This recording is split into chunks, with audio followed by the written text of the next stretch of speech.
What's going on YouTube? It's me, Austin, here from Hoops on RC Productions.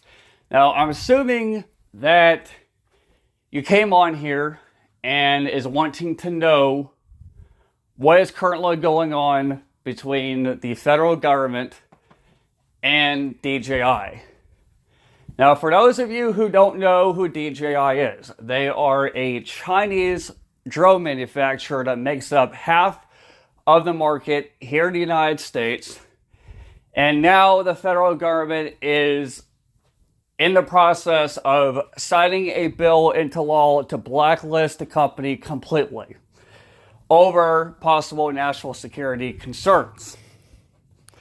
Now, I have an article right here that is coming from commercialuavnews.com.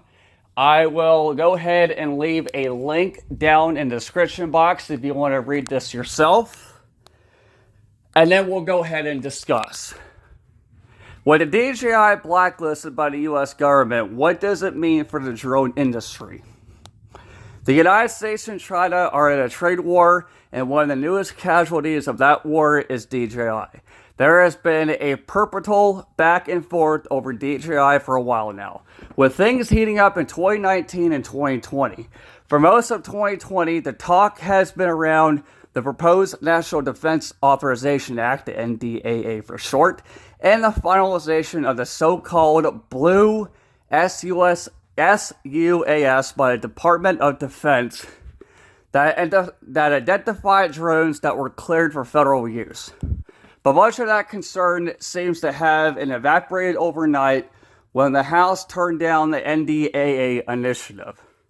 It seems that DJI was given a stay of execution, so when the news came out about DJI's placement on the Department of Commerce Bureau of Industry and Security Entity List, it came as quite the surprise to everyone in industry, despite the trends in 2020 towards a greater platform of diversity as a result of federal and congressional actions, both real and anticipated.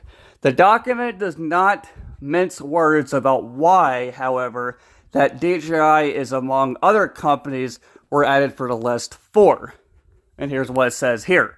Activities contrary to the U.S. foreign policy's interests, specifically those four entities, have enabled a wide scale of human rights abuses within China through abusive genetic collection and analysis or high technology of surveillance and or facilitate the export of items by China that aid repressive regimes around the world contrary to the U.S. foreign policy interests. Those claims go beyond the main concern that has been the talk of the industry for some time now, security, and suggest that social, political, and cultural issues involving human rights.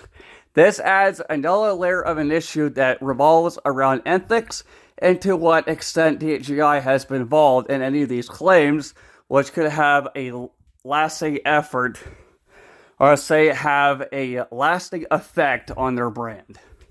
Before diving into potential repercussions that just being on the list entails, it is good to take a step back and ask, why does it actually mean, or should I say, what does it actually mean for DJI to be on the entity list, and what are the sanctions? Okay, well, I'm not going to read this entire article because it is rather long, but here is what my thoughts are on all of this. And of course, you all have the right to have your opinion on this as well.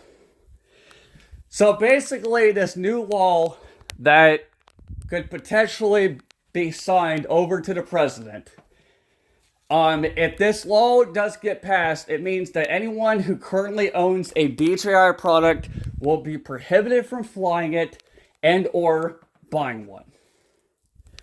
Now, the thing about it is, I think it's kind of funny that the federal government is going after China because they are worried that the Chinese government is using DJI to spy on us.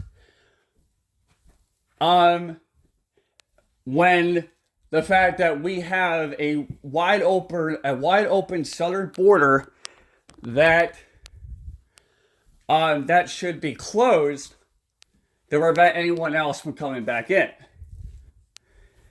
So I still think that there is a possibility that this could be signed, but there's a good chance it may not.